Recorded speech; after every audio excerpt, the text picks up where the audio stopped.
Mas então, Caio, aqui a gente leu uma coisa falando dos ismos, né? Uma pergunta aqui, essa história da importância política de Jerusalém, não pode colocar o mundo em guerra um dia, Caio? Por conta desses ismos em volta e tal. O que você acha? Só o mundo guerreia por ismos. O mundo não guerreia por dades. Não, né? Não. A questão não é, por exemplo, homossexualidade. Você não vê o grupo da homossexualidade fazer uma guerra. Você vê o grupo do homossexualismo fazer uma guerra. Você não vê o grupo da nacionalidade fazer uma guerra. Você vê o grupo do nacionalismo fazer uma guerra. Você não vê o grupo da reflexividade fazer uma guerra. Você vê o grupo do reflexionismo ideológico fazer uma guerra. Porque onde há um ismo, há um sistema. Onde há um sistema, há uma certeza. Onde há uma certeza, alguém, o que sabe, tem que ter poder sobre aquele que não sabe. Ou tem que ter supremacia sobre o que não sabe. Daí advém também o supremacismo. Você não vê o pessoal que tem um código moral fazer uma guerra. Você vê o pessoal do moralismo fazer uma guerra.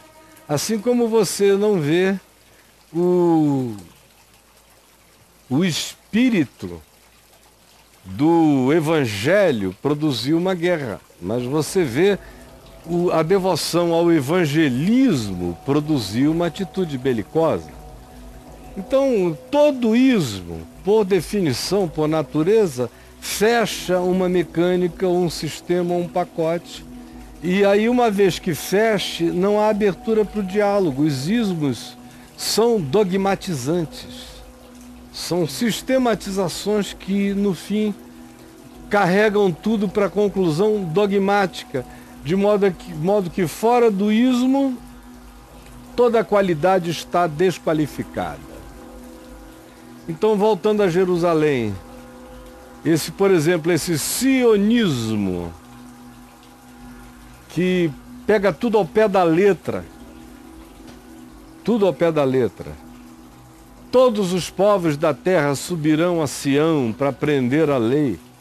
Pô, não cabe nem, você veja, eu tenho que pagar os hotéis de Jerusalém agora, o nosso grupo, dentro de uma semana, no máximo, porque não tem lugar para esse número de turistas que está indo a Israel, por causa de história bíblica e agora, sobretudo, também por causa das startups e da tecnologia. Não cabe. Agora imagina, todos os povos da terra indo para Sião, literalmente. Aí não. Isso aqui só será verdade no dia em que todos os povos da terra vierem aqui. O mundo inteiro tem que admitir a superioridade da fé dos judeus, de Abraão, de Isaac e de Jacó. Era isso que o Velho Testamento estava dizendo. Eles vão ser doutrinados e ensinados por nós. Fechar isso num dogma e não entender que isso pode ser a influência que decorreu da semente de Abraão, Isaac e Jacó, como for a promessa feita a Abraão, da tua descendência serão abençoados todos os povos e as famílias da terra. Aí entra o que Jesus significou para a humanidade.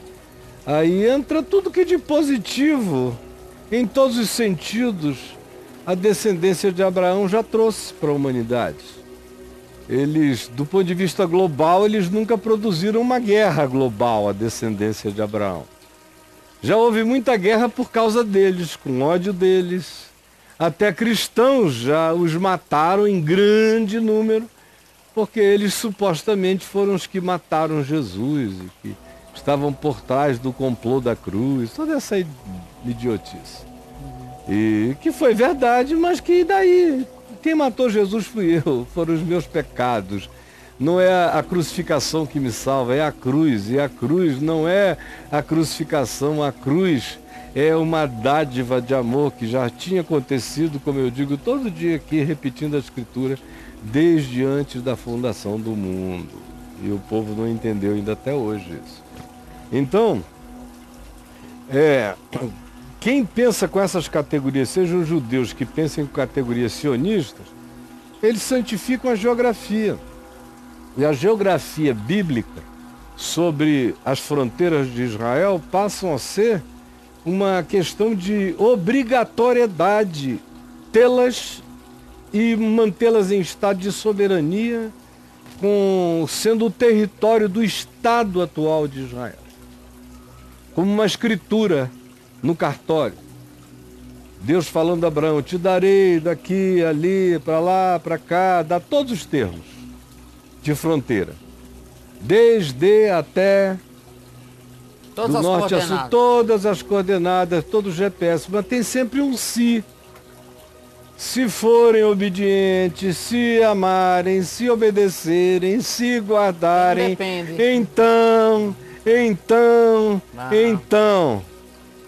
Não existe nada de bênção de Deus na Escritura que não venha sucedida ou precedida de condicionais de obediência, de decência, de amor, de verdade, de justiça, de equidade, de humanidade responsável e consciente. Nenhum. Senão seria magia, seria magia negra, seria coisa de Baal, de Moloque, de Astarote, daqueles deuses que, dependendo da quantidade de sacrifícios oferecidos, ele faria o que o povo estivesse pedindo, não importasse se fosse o mal total. Se na Escritura não fosse como seria igual aos deuses dos povos. Então, é claro, Israel muito mais desobedeceu do que obedeceu. A mera existência de Israel, em relação a como foi a história de desobediência o tempo todo de Israel, a própria história de preservação já é milagre. Porque Israel não foi fácil, é porque o povo não lê a Escritura, só ouvem os pastores que também, se sabem, não querem que o povo saiba o que está escrito. E o povo fica ouvindo só ideologia política em vez de ler a Escritura. E na Escritura tem condicional para todos os lados.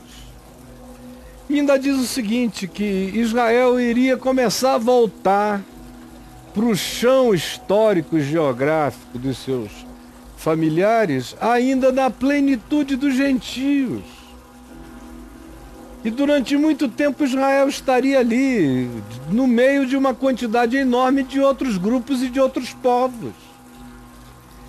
Paulo chega a dizer, até que o tempo dos gentios se completa, em Jerusalém será pisada por eles. E esse tempo dos gentios vai encontrar o seu esgotamento por si mesmo. Ninguém precisa ir lá tentar provocar isto. Porque a tentativa de acelerar e de provocar isto com braços humanos, com força carnal, político-diplomática, vai apenas suscitar guerra, como todas as outras intervenções só suscitaram guerra.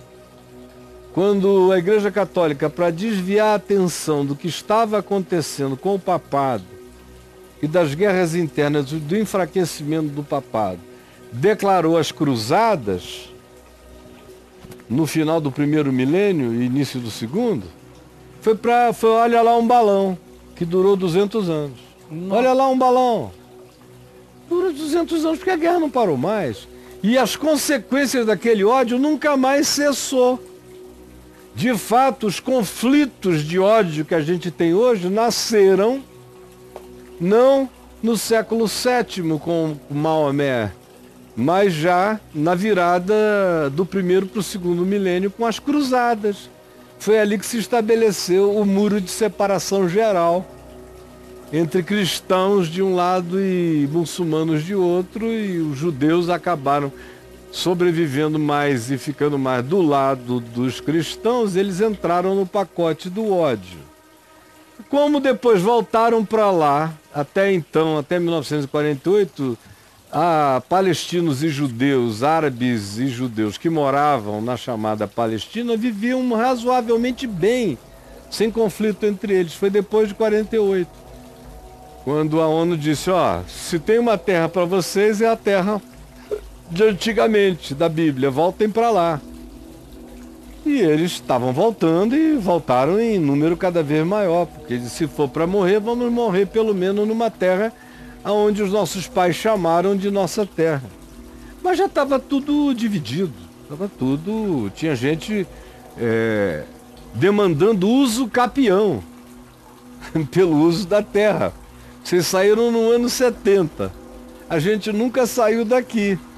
Então, a gente chega para lá, vocês chegam para cá, vocês entram, se ajeitando aqui. Vamos nos ajeitando, mas essa coisa de um só ficar dono de tudo não vai dar. Aí como houve ismos, aí entra o ismo. Houve ismos dos dois lados, ismos judaicos, ismos cristãos e ismos muçulmanos, islâmicos, o choque dos dogmas tem gerado guerras. E a continuarmos a fazer de Jerusalém uma questão divina, para cristãos e judeus colocando embaixadas, isso e aquilo, nós estamos jogando lenha na fogueira, por uma coisa que, se você ler em Gálatas 4, Paulo escreve dizendo que essa Jerusalém terrestre que eu visito há quase 50 anos, mas eu visito no espírito da história, da geografia, da arqueologia, do ensino bíblico e não da magia. Paulo diz em Gálatas 4 que essa Jerusalém terrena só gera para a morte, só gera para a escravidão. Que essa Jerusalém terrena é uma ironia, que se chama Cidade da Paz, mas que não entendeu, como eu li hoje, o que lhe está designado a paz, por isso vive debaixo de guerra, de angústia, de choque e de morte. E, pelo jeito, você também não quer entender.